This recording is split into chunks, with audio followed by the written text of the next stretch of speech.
Hola, soy Marlene Ferreira. Estamos con... Hola, soy Delfino Blanco. Hola, soy Eitan Mesa. Hola, soy Uriel Milengui. Nuestro podcast se llama Podemos Hablar. En esta oportunidad vamos a hablar de la historia argentina. Quédense que les va a interesar. El tema de hoy es el regreso de Perón a la Argentina y el breve gobierno de Héctor Cámpora en 1973. Comencemos.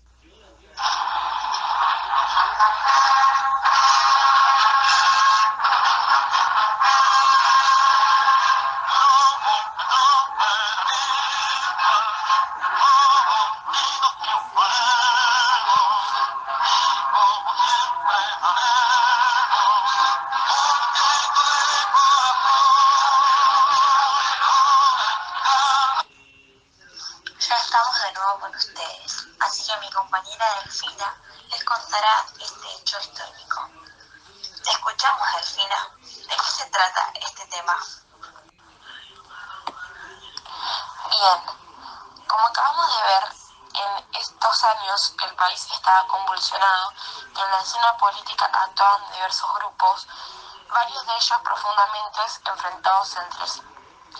Los militares, que buscaron negociar su retirada del gobierno y una vez que lo cedieron, permanecieron vigilantes y dispuestos a actuar nuevamente como se vio en 1976. Los grandes grupos económicos, siempre dispuestos a apelar a la fuerza de los militares para defender sus intereses corporativos. El movimiento obrero organizado, en el que convivían sectores del sindicalismo clasista, que había ampliado considerablemente su influencia, y otros controlados por la burocracia sindical. Organizaciones representativas de sectores de pequeños productores rurales, como las ligas agrarias. Distintas organizaciones armadas, peronistas y de la izquierda marxista, que realizaban acciones de guerra urbana. Sectores movilizados del movimiento estudiantil, grupos politizados del clero católico como los sacerdotes del Tercer Mundo, y la población en general, la gente común que no participaba activamente en ningún movimiento. También estaba insatisfecha y ansiosa de encontrar alguna salida que atenuara los graves problemas existentes. Muy interesante todo, Delfina. Ahora nuestro compañero Uriel va a contar qué pasó el 11 de marzo de 1973. Te escuchamos, Uri. Dale, gracias, Mar. Aquel 11 de marzo de 1973 triunfó el Frente Justicialista de Liberación, Frejuli, con la fórmula de Héctor Cámpora, Vicente Solano Lima, que obtuvo más de 6 millones de votos, o sea, el 49%, mientras que la fórmula radical encabezada por Balbín llegaba a los 2.600.000, con el 21%. El Comité Central de la UCR entendió innecesaria una segunda vuelta, en medio de enormes festejos populares en la que el sector más dinámico y más recientemente incorporado al movimiento, la juventud peronista, tuvo un innegable protagonismo. El presidente electo intentaba desde las oficinas del FJ de Oro y de Santa Fe comunicarse telefónicamente a Madrid con Pedro.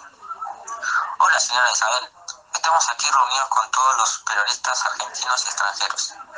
Nos acompañan los compañeros de la CGT, el compañero Rossi, el compañero Coria, de las 62 organizaciones, el compañero Lorenzo Miguel, de la UOM y todo el Consejo Superior. Y mucha gente que se ha llevado a comprobar una vez más la solidaridad del pueblo argentino que tiene para con el general y para con usted. Ya es un hecho cierto que el general Perón y usted tienen su resistencia en la República Argentina. Muchas gracias, doctor. Estamos muy contentos. Yo se lo voy a transmitir al general. Si fuese posible, señora, que yo le pudiera decir unas palabras al general, se lo agradecería mucho. A ver, un momentito, doctor. Gracias, señora. Pero un momentito se fue transformando en entorno hasta que finalmente del otro lado del teléfono se escuchó aquella voz inconfundible que lamentablemente se nos tornaría tan familiar. Doctor Cámpora, López Rega le habla. Así estaban las cosas por marzo de 1973, cuando Cámpora se prestaba a ocupar el gobierno y Perón el poder. Estaba claro que el peronismo había dejado hace años de ser aquel movimiento monolítico del periodo 1945 y 1955. Ahora convivían en su interior conflictivamente distintos sectores, en algunos casos de ideología opuesta, y todos ellos parecían contar con el aval de Perón. Durante los 18 años de proscripción habían sido muchas las incorporaciones al movimiento desde la derecha y también desde la izquierda, ¿no? al aparato tradicional. No, qué interesante, Uri. Y bueno, ¿algo más nos querías contar? Sí, interesante. Pero eso no es todo, sino que el 25 de mayo asumió la presidencia el doctor Cámpora, llamado cariñosamente el tío, por ser el hermano de papá. En la ceremonia de asunción del mando se encontraban presentes los presidentes socialistas de Chile, Salvador Allende, y de Cuba, Osvaldo Dorticos Torrán. La juventud peronista se unió al acto e impidió a los militares de realizar el desfile tradicional.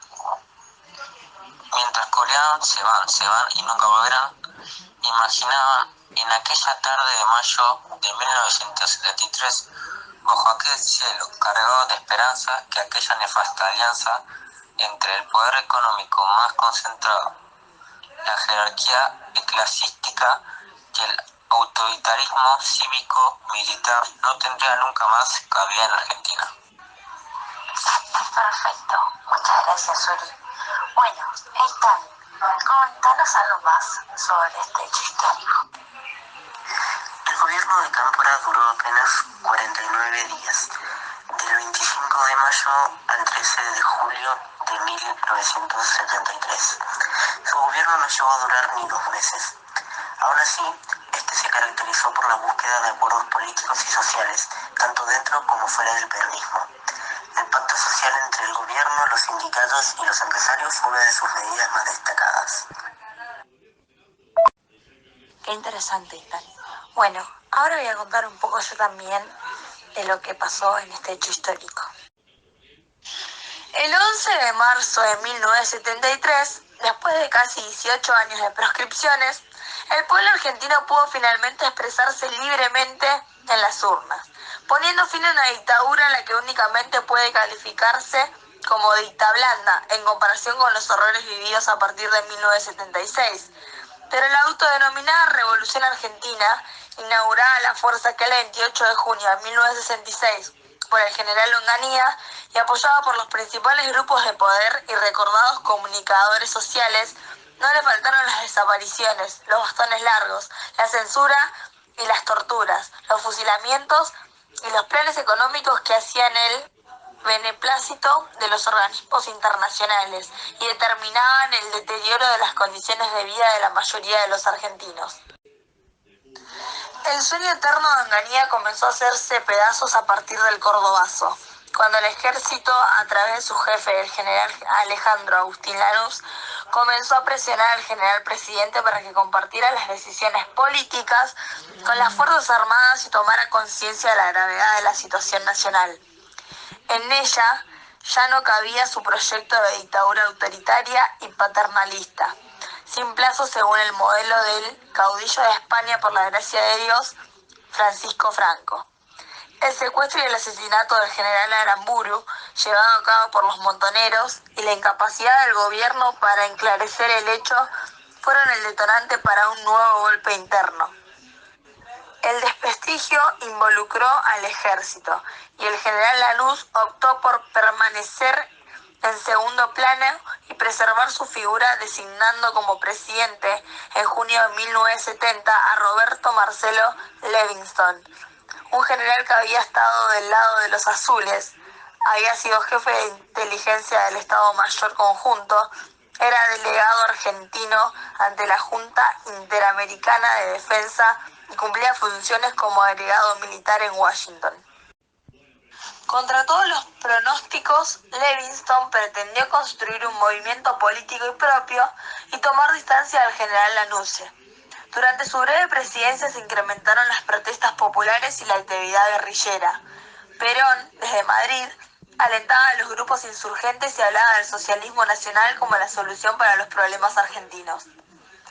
Mientras que, para frenar los intentos políticos de Livingston, tendientes a trabar todo proyecto democratizador, alcanzó un acuerdo con las principales fuerzas políticas, entre ellas el radicalismo, conocido como la Hora del Pueblo. Los firmantes se comprometían a luchar por un proceso electoral limpio y sin proscripciones. En febrero de 1971, el gobernador de Córdoba, doctor Camilo Uriburu, sobrino de José Félix Uriburu, declaró que aspiraba a terminar con la oposición estudiantil y gremial que había llevado adelante el cordobazo, a la que comparó con una víbora venenosa. Uriburu le pedía a Dios que le depare el honor histórico de cortar de un solo tajo la cabeza de esa víbora. A los pocos días, el país se sacudió con un segundo cordobazo, llamado por sus protagonistas Viborazo. El Viborazo puso fin a la breve gestión de Livingston y a su delirio de crear un movimiento político sin tener en cuenta la opinión del pueblo. El 26 de marzo de 1971, Lanús asumió la presidencia en un clima político totalmente desfavorable. La violencia guerrillera crecía, el descontento popular también. Se sucedían las puebladas, Perón sumaba día a día más adeptos y la continuidad del gobierno militar se tornaba insostenible. Lanusse, muy a su pesar, evaluó que el principio de la solución a los múltiples conflictos pasaba por terminar con la proscripción del peronismo y decretar una apertura política que permitiera una transición hacia la democracia. En este contexto, propuso un gran acuerdo nacional entre los argentinos y anunció la convocatoria a elecciones nacionales sin proscripciones para 1973. Pero instalando el sistema de balotaje, soñando con la unión de todo el antiperonismo en una segunda vuelta, e incluyó una provocadora cláusula que obligaba a Perón a fijar domicilio en Argentina antes del 25 de agosto de 1972. El viejo líder movió sus piezas en aquella partida y evaluó que no le daría el gusto a Lanusse y su dictadura decadente, pero después creyó que no era conveniente que fuera él quien gobernara el conflicto del periodo de transición, y decidió designar a su delegado personal y expresidente de la Cámara de Diputados durante el primer peronismo, Héctor Cámpora, como candidato a presidente, quien tendría una misión vicaria hasta que el balcón de la Rosada pudiera ser recuperado por el inquilino que más uso supo darle. El Soyland sería Cámpora al gobierno, Perón al poder. Bueno, llegamos al fin de este podcast. De parte de todo el grupo les agradecemos por quedarse a escuchar nuestro podcast y esperamos muy pronto volver a relatar otro hecho histórico.